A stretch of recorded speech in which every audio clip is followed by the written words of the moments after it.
หน้าหุดลัดแรงอากาศเย็นแล้วพากันลงมาไถหุดไถหน้าแล้วปัดสีบเสาให้เสานาเฮาครูกำลังเริ่มไถหุดหน้ากำลังเริ่มเลยพี่น้องเลยหน้าใกล้กันบางบอนบางทุ่งก็ยังบ่มีห้องน้ำแต่แถวนี้น้ำหลายพี่น้องเลยไถหุดแล้วก็กล้าเงาแล้วก็เม่นนี่ก็เบิดแล้วเนาะเดือนนี้พี่น้องเลยเบิดมานี่ก็คือวันศิลนะวันศิลรับหมดแล้วออกมาใหม่เดือนใหม่ออกแล้วผู้ได้กล้าแล้วก็เตรียมดำแล้วโอ้เฮ็ดลีกะเสียงน้ำโตนตัวตาดอยู่โอ้ยน้ำก็มาหงแท้เนาะนี่เนาะตายพี่น้องเอ้ย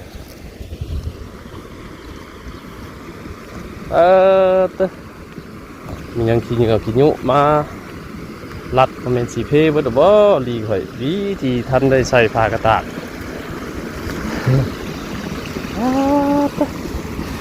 ทำใส่ผ้ากระตากเด้อพอให้ขี้เหงื่อพี่น้องเฮ้ยผมจะขอนไม้ขอนตอกเต็มอยู่เหงื่อไหมน่าจะเห็นแล้ว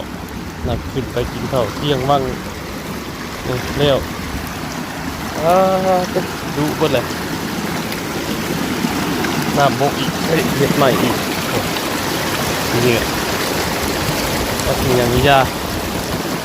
โอ้ยติดเหนียวก่อนทำลาย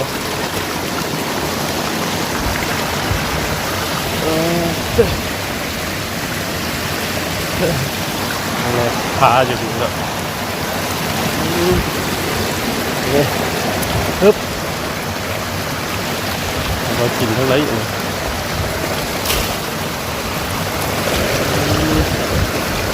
ดีนะทีมันทำเลยใส่นี่ขาดเบิดแล้วตาโธ่เจ้า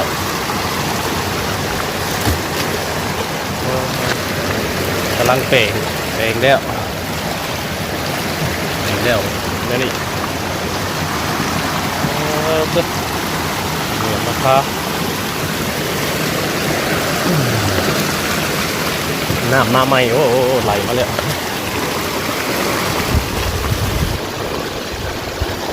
น้ำมาใหม่เหนียวทีนี้ไหลเต็มอยู่ดอกไม้คนตอกเต้คนน่ะนี่ห้องเงาไม้มาจะตาย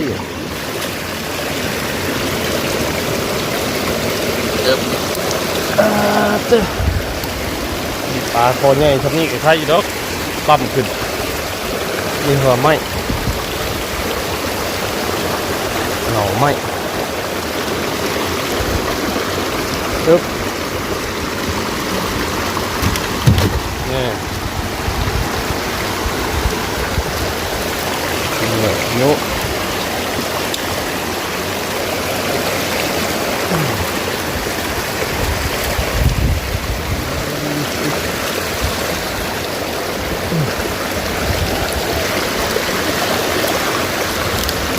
ตาดเงาใช่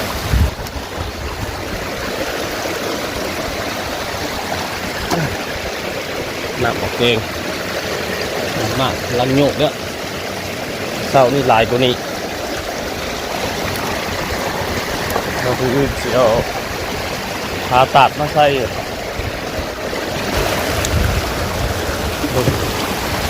ขอลากง่ายลงมา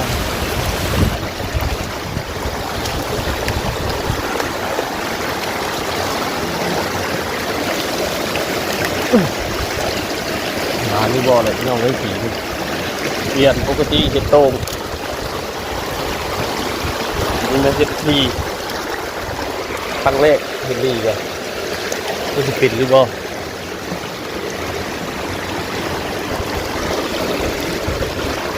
น้ำเมียนเจาะเข้าไป ตัวคนระบายหน้าบอกก่อน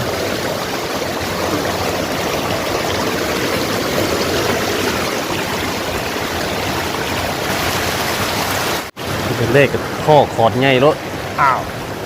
ไปตึมถึงฝาไงเด้อปีนี้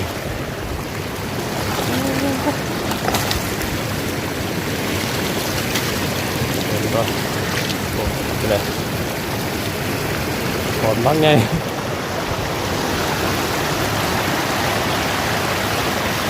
ยังไม่ได้ขังขาตาดเลยว่ามืออื่นลงมาขังมันนี่ลงมา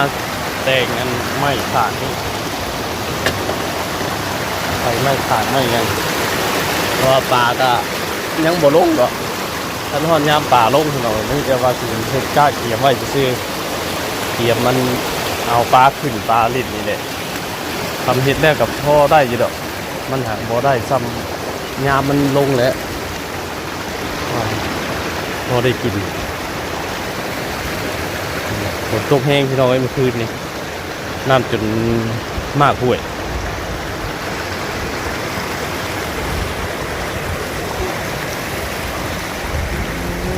เกิดมาเป็นไม่ดูเบิดน้ำมาแห้งน้ำมาหลาย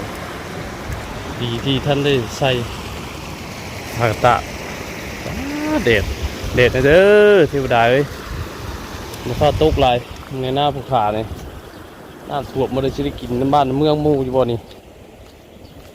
โอ้ยเสกเด็ดกระทบเด็ดจัก4-5 มื้อเนี่ยคำเด็ดจัก4-5 มื้อก็สิคายอยู่ดอกสิปกอยู่ดอกปกแต่ก็มันขึ้นวิดน้ำแล้วก็เนี่ยมีแห้งในบ้านอันนี้โยญาติได้เห็ดใหม่อีดอกเริ่มคำแล้วพี่น้องไอ้เสียงเขียดแอกเขียดจะหน้าห้องเลยเซลเลยลงมาเจาะบึงทอดบึงลีอีกเท่านึงแต่ก็มาบึงหน้านี่แหละเพราะว่าเอาปิ่งบึงเนี่ยทางนั้นก็มืดมาอีกแล้วโอ้ยพี่น้องเอ้ย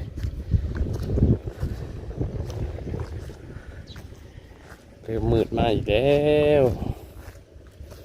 ไปดิ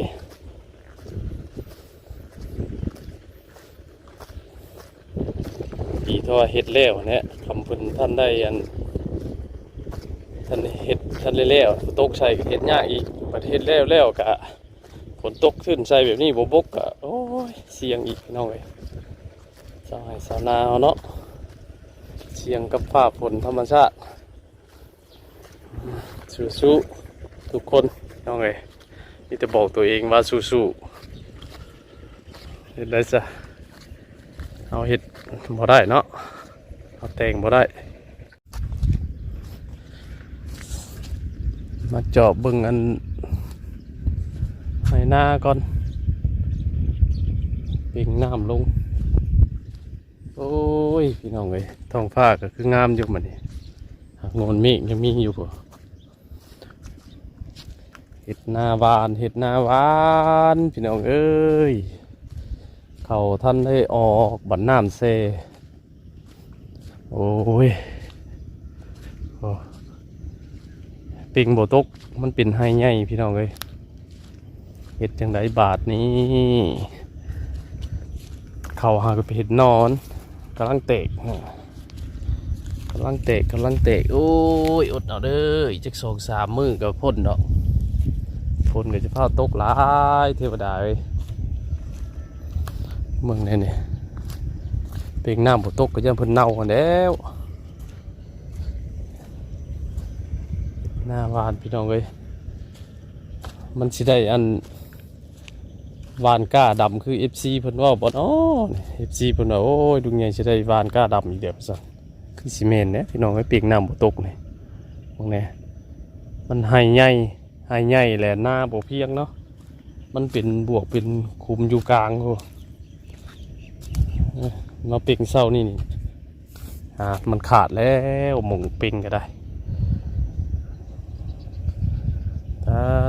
น้ำเบิดได้หมงเป่งนี่ก็ยังแต่ผู้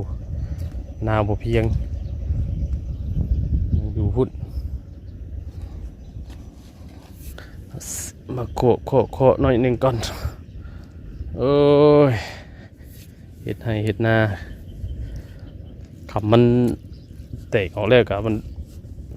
พ้นขีดอันตรายเลยตอนนี้กำลังนั่นเลยพี่น้องเลยโอ้ยธรรมชาติเนาะ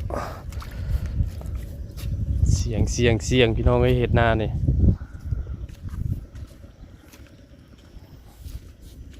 โอ้มันอยู่กลางบาทเนี่ยจะมาในใดกำปนโบโตอีกจัก2 มื้อยังใครอยู่นี่รถคือสิโบตกแล้วแหละพี่น้องเลยเพราะว่าน้ำห่วยเพิ่นก็มากเลยโอ้น้ำห่วยน้อยมากเลยออกแกงเลยแต่นะก็คือยามนั่นนี่กินปลาได้พี่น้องไอ้นี่อันนี้ก็ปลาขึ้นอยู่ดอกแต่ว่าเห็ดลีเห็ดนั่นทะเลเลี้ยวอยู่เห็ดลียังบ่แล้วผู้ฟังเสียงดีโตนปุ่มอยู่วันนี้ก็ลุงใหญ่มาเห็ดลีเบิดมือวันนี้แก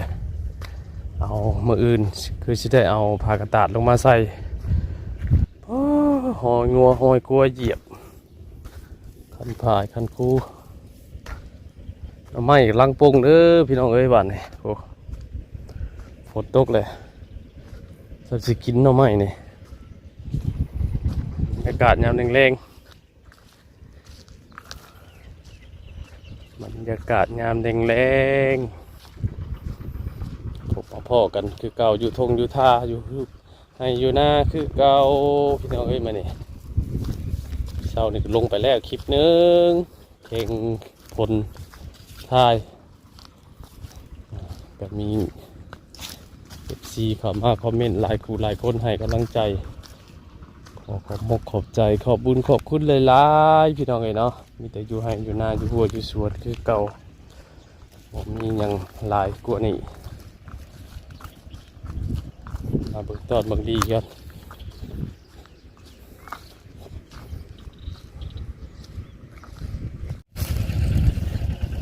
หน้าใกล้กันทงนี่บัดแห่งมีเอาน้ำเลยย่างตาให้หน้าเลยเอาเลยนี่เด็ดเป็นว่าเนาะให้เห็นหน้ากับบุญวาสนาคนเฮาแตกต่างยังในกันเลยพี่น้องเอ้ยเห็นให้หน้าเบิ่งรุ่นแต่ว่าหน้าทงนั่นมันน้ำนะ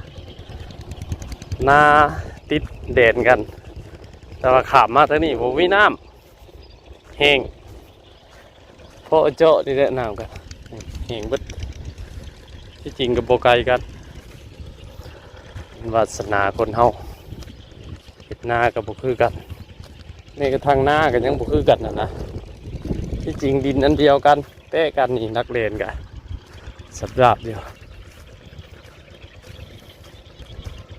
อันนี้กับหน้าของชาวบ้านเพื่อนเนาะหน้าใกล้กันกับหน้าลุงใหญ่นี่แหละนี่ลุงใหญ่เสียปึ๊กนี่คันเดชนี่คันเดชขึ้นทั้งนี่วัดหน้าทงนึงนี่น้ำเต็มอยู่แมนบุตรที่แต่ฟากคันเดชหรือว่าพี่บ้านโมมีน้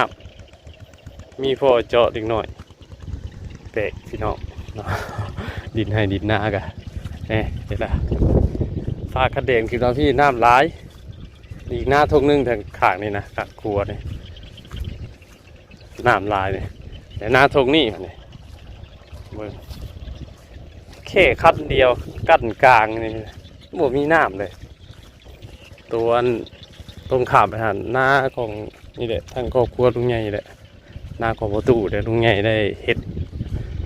แต่ละปีเนาะปีนี้ก็เลยให้เขาแม่น้องครอบตัวเพิ่นเป็นผู้เฮ็ดเพราะว่าลุงใหญ่ก็ได้เงี้ยออกแล้วก็ได้หน้าให้ใหญ่ให้นั่นแหละพี่น้องเลยจักสิปิดนั่นได้หากาเงี้ยกันปีนี้เฮ็ดปีนี้แหละลุงใหญ่ก็ได้จักสิมานเข่าด้วยสีจังใดแหละเพราะว่าเฮาเฮ็ดกะน้ำท่วมครับก็ยังบ่นั่นอยู่ยังบ่บกอยู่ท่วมแล้วท่วมอีกนี่น้ำนี่ลายคักตมาแถวนี่ลืมคำเลยพี่น้องเอ้ยเสียงเขียดเอ็กห้องเลย ให้สัญญาณว่าแดดอ่อนแล้วครับแล้วไปจ้ะเสียงเขียดเนี่ยเริ่มส่งเสียงเลยเขียดหน้าหอยกันหลายพี่น้องเอ้ยหอยเชอรี่แต่ว่ามันกันยังน้อยอยู่ยังจ้อยอยู่อันนี้เก็บกินอยู่แต่ว่ามันก็ยังน้อยยังบ่อ้วนต้มกินกับตำบักหุ่งยำหน้าขำเลยพี่น้องเอ้ยเว้นกันเพียงปลายไม้เพียงปลายโพอยู่วัดสำหรับคลิปนี้กับสีพ่อประมาณนี้เลยพี่น้องเอ้ยเนาะถ่ายให้ถ่ายหน้าคือเก่าพี่น้องเอ้ยสีพี่น้องได้เบิ่งภาพบรรยากาศอยู่บ้านนอกบ้านนาเฮาก็คือเสียงเขียดเสียงกบห้องสนั่นอยู่เห็ดห่มลมตกแล้วพี่น้องเอ้ยอากาศเย็นๆมาจบคลิปอยู่นี่คือเก่าพี่น้องเอ้ยเนาะเลาะทัวร์หน้าแล้วก็มาจบคลิปอยู่บ้านอยู่เรือนคือเก่ามาจบคลิปอยู่หงก้าเขียวๆงามๆก้าเลยพี่น้องมันเป็นหญ้าเลย